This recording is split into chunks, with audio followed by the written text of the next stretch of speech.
Hörmətli izləyicilər, kanala abunə olub like etməyi unutmayın. Günün xəbərləri təqdim edir. Müğənni Aynur Dadaşova açıqlaması ilə diqqət çəkib. Sənətçiyə gün ortası verilişində şəxsi həyatı ilə bağlı sualları cavablandırıb. Aynur ayrılmağına peşman olduğunu etiraf edib, düzgün seçim etmişdim. Nədənsə hər şeydə səbrini saxlayan Aynur bir şeydə səbirsiz oldu. Çox heyfslənirəm. Gərək biraz da səbirli olardım.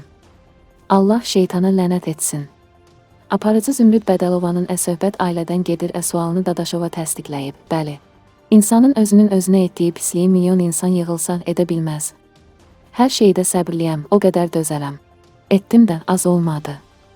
Amma onda niyə səbr etmədim, bu məni çox düşündürür. Peşmançılıq bilirsiniz nədir? Kişi üçün heç nə eyib deyil.